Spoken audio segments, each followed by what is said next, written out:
جارێکی تر بە خزمەتانە گەمەوە لە ئەڵقەیەکی تری تیشکێک لە ڕەوانبێژی قورئان. ئەم جارە باسی لای نافیە لیلجنسەکەم کە شتێکی زۆر کاریگەرە لە زمانی عەرەبیە هەروەکو چۆن لە زمانی کوردیە نەفیمان هەیە. تۆ ئەڵێی وامەکە بە عەرەبیەکە لا تەفعەل، ئەمە پێوترە لای ناهیە.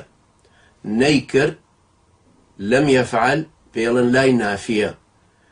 اینجا لە زمانی عەرەبیەکەیە طبعا زۆرترە و ئەنواع و ئەشکاڵی هەیە لای زائیدەیە بۆ تەوکیدە، هەیە وەکو لئەلا یعلەم ئەهل الکتاب ئەلا یقدرون على شيء، هەیە بۆ نەفی وحدەیە وەکو ولا خوف عليهم ولا هم يحزنون، هەیە بۆ لای ناهیەیە هەروەکو وتم یا بني لا تشرك بالله بۆ نمونە.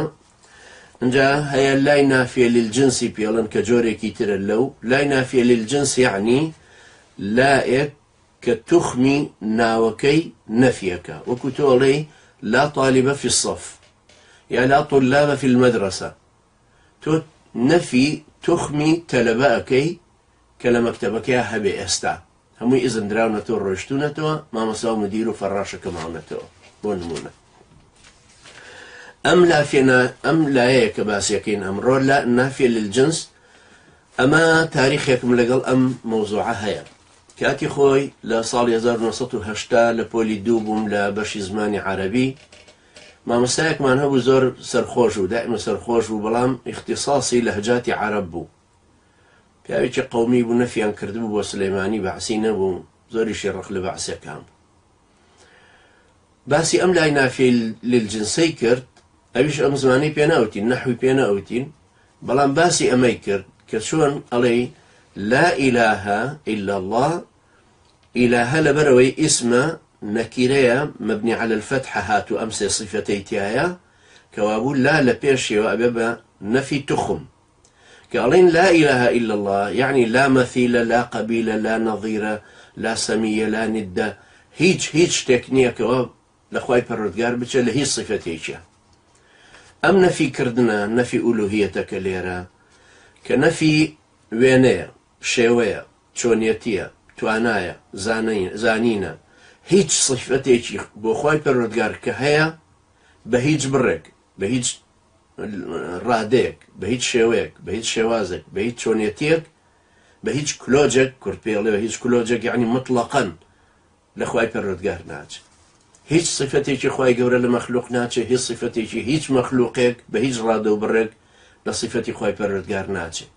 قوتي أم لا إله إلا الله اللي راية.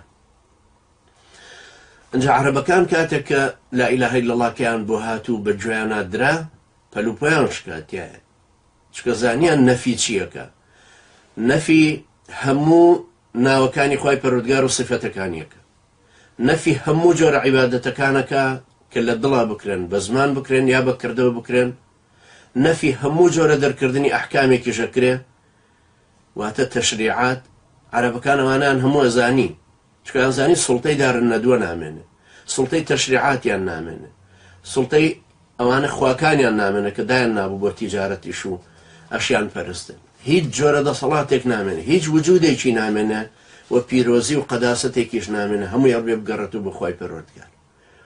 كتابك شمنوسيوه درباري أما بزمان عربي لا النافية للجنس ووظيفتها في تثبيت العقيدة. أما هەندێک لەم دەرسانەیە کە باسیەکەمەوە بۆی قورسیش نەبێ لەسەر ئێوە بە شێوەیەکی گشتی، بەڵام ئەوەندە باسیەکەمەوە ئەو کەسانی کە قورئانە خوێنن جۆری لا نافیە لیلجنس بەم شێوەیە جیاکەیتەوە.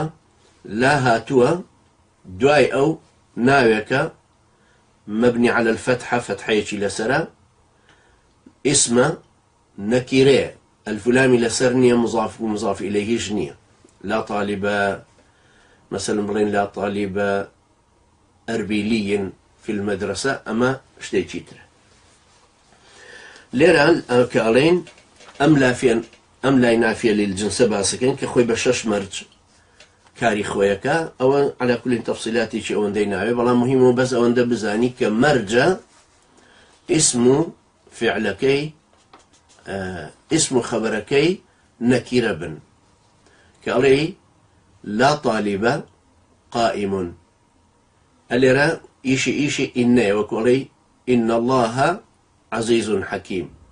لا طالب قائم، طالب وقائم هردوشان نكرا، وبينشان هيج فاصلة نهاتوا لا طالب يكسر مباشرة أويا. أما بمشوي وكولي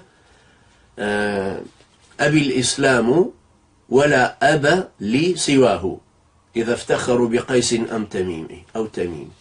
لا أب لي، لا نافية للجنسكية، أبا نكرية أبي تريش بيلان شبه الجملة جار ومجرور في محل رفع خبر.